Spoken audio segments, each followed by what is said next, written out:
ఓం సదాశివసమారంభాం వ్యాసశంకరమధ్యమాం అస్మదాచార్యపర్యంతాం వందే గురుపరంపరాం. జ్యోతిషాస్త్రాన్ని భావితరాల వారికి ప్రసాదించిన ఋషుల యొక్క పాదపద్మాలకి నమస్కారం చేసుకుంటూ, అలాగే నాకు ఈ జ్యోతిష విద్యను నేర్పిన గురువర్యులు జ్యోతిష బ్రహ్మ కీర్తిశేషులు శ్రీ ఈరంకి సూర్యనారాయణమూర్తి గారు, సూర్య శ్రీదేవజ్ఞ గారి యొక్క పాదపద్మాలకి నమస్కారం చేసుకుంటూ, ఓం శ్రీ మహాగణాధిపతి నమః, శ్రీ గురుభ్యో నమః, హరి ఓం. వీక్షకులందరికీ నమస్కారం. కుంభరాశి వారికి ఈ వారం మిశ్రమమైనటువంటి ఫలితాలు గోచరిస్తూ ఉన్నాయి. అర్ధాష్టమ కుజుని యొక్క స్థితి, పంచమ షష్ఠ స్థానముల యందు గ్రహములు ప్రతికూలంగా ఉండడం, అలాగే 1, 2 స్థానముల యందు క్రూర గ్రహాలు ఉండడం వల్ల అబద్ధమాడితేనే కానీ గడవనటువంటి స్థితికి వస్తుంది. ఏదో ఒక చోట చెప్పకూడదు అనుకుంటూనే అబద్ధం ఆడుతూ ఉంటారు.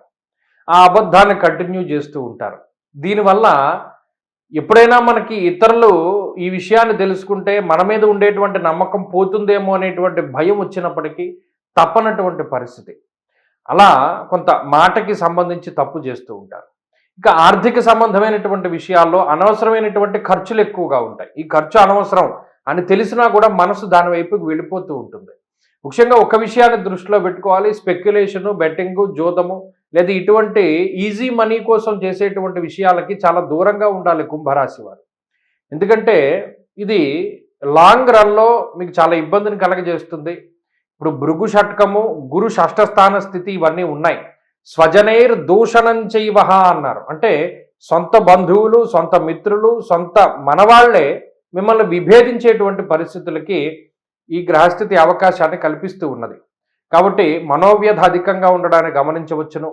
ఉద్యోగపరంగా, వ్యాపారపరంగా కొంత ఒత్తిడి అధికంగానే ఉంటుంది. అలాగే మానసిక అలసట చాలా ఎక్కువగా ఉంటుంది. ముఖ్యంగా మీకంటూ ఈ బాధని చెప్పుకోవడానికి ఎవరు దొరకరు.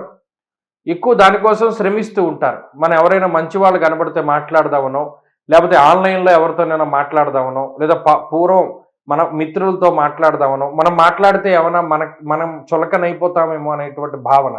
ఇలా ఒంటరిగా కూర్చుని ఎక్కువగా ఆలోచనలు చేయడం, ఎక్కడికైనా దూరత్ర వెళ్ళిపోవాలి, ప్రయాణం చేయాలి, తీర్థయాత్రలు చేయాలి అనేటువంటి ఆలోచన కలుగుతూ ఉండడాన్ని కూడా ఈ వారంలో గమనించవచ్చు. ఇదేనా గ్రహస్థితి కొంత ప్రతికూలంగా ఉన్నప్పుడు జాగ్రత్తగా ఉండండి. భగవన్నామాన్ని స్మరిస్తూ ఉండండి. ముఖ్యంగా శివాష్టోత్తర శతనామావళి స్తోత్రాన్ని పారాయణం చేయండి. మంచి ఫలితాలు వస్తాయి. ఈ వారంలో కలిసి వచ్చేటువంటి రోజు సోమవారంగా చెప్పవచ్చును. అదృష్ట సంఖ్య 1, అదృష్ట వర్ణము తెలుపు. తదుపరి మీనరాశి.